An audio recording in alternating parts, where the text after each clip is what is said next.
Welcome to our March 8, 2026, News Roundup. Today we cover critical global shifts, India's firm diplomatic stance, major economic updates, and the nation's pursuit of sporting glory. Let's dive into the headlines shaping our world today. Tensions hit a peak as President Trump warns Iran of a hard hit following missile threats. The world watches closely as the U.S. prepares for potential military action to protect assets, putting global energy markets on high alert. In a rare move to prevent total war, Tehran issues a formal apology to the UAE and Saudi Arabia. This diplomatic pivot aims to de-escalate regional tensions and keep Gulf neighbors out of the direct line of fire between the U.S. and Iran. Conflict intensifies as Israeli airstrikes target Tyre and various parts of southern Lebanon. The bombardment has caused significant infrastructure damage and mass displacement, marking a dangerous new chapter in the regional border war. Tragedy strikes Nairobi as flash floods claim 23 lives. Record rainfall has decimated local infrastructure, leaving thousands homeless. Emergency crews are working around the clock to provide aid as the country declares a state of emergency. The conflict in Ukraine remains grim as Russian missile strikes kill 12 civilians. The campaign continues to target energy grids, leaving cities in darkness. International leaders are renewing calls for advanced air defense systems for Kyiv. Nepal sees a political shift as Balan Shah's independent movement gains massive ground. Traditional parties face major losses, signaling a desire for new leadership. This movement marks a turning point for the Himalayan nation's democracy. Indonesian authorities have dismantled a major narcotics lab in Bali operated by a Russian syndicate. This bust highlights the growing trend of sophisticated foreign-led drug operations in tourist hubs and the crackdown by local police. Pope Francis appoints a new envoy to Washington to navigate complex U.S.-Vatican relations.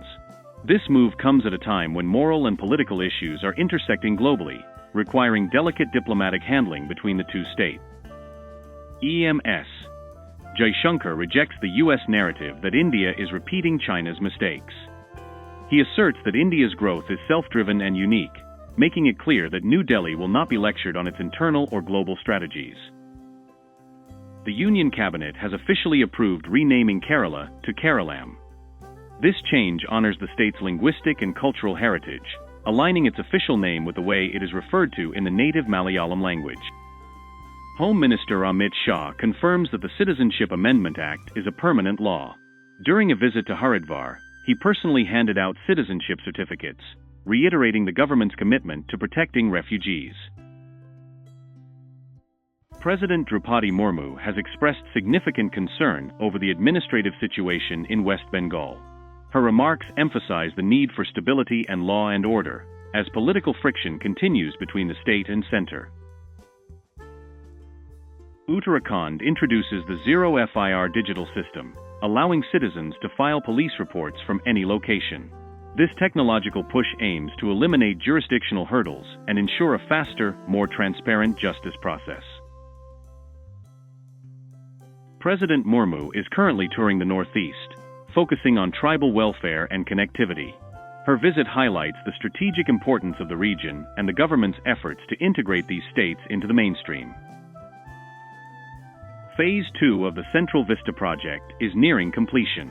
This massive redesign of the nation's capital is set to provide state-of-the-art administrative facilities, reflecting India's status as a rising global superpower in 2026.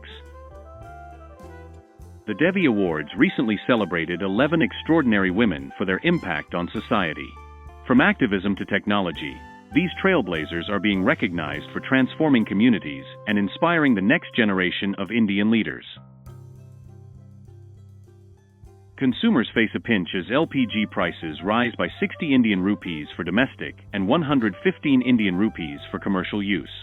The government cites global supply chain volatility, particularly the West Asian crisis, as the primary driver for these rising energy costs. Despite global oil uncertainty, the government assures that petrol and diesel prices will remain stable for now. Diversified import routes are being used to avoid the risky Strait of Hormuz, protecting Indian consumers from inflation. SBI has launched a landmark $500 million social loan dedicated to women entrepreneurs. This initiative aims to provide accessible credit to rural and urban women, fostering financial independence and strengthening the MSME sector.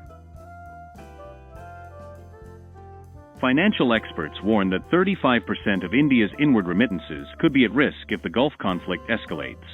With millions of NRIs working in the region, any prolonged instability could impact India's foreign exchange reserves deeply. E-commerce giant Meesho is under scrutiny after receiving a 1,500 Indian rupees crore tax notice. This move signals a broader crackdown by tax authorities on the financial structures and tax compliance of major digital marketplace players in India. Swiggy launches Phase 2 of She the Change, a program designed to empower women in the delivery and logistics sector.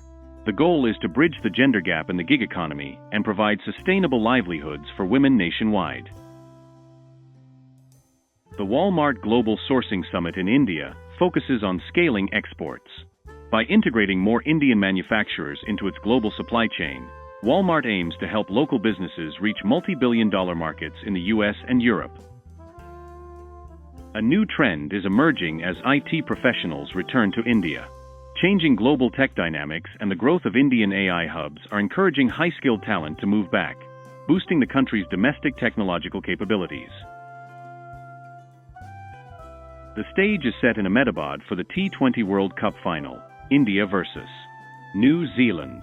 The nation is buzzing with excitement as the men in blue look to secure the trophy on home soil and cement their dominance in the shortest format. All eyes are on Jasprit Bumrah. His ability to deliver Yorkers in the death overs and provide breakthroughs in the power play is considered India's greatest asset against a formidable New Zealand batting lineup in the final. Lakshya Sen continues his dream run, reaching the All England Badminton Finals. His tactical brilliance on the court has made him a fan favorite, and he now stands one win away from a historic title in this prestigious tournament. India dominates the world stage in shooting and archery.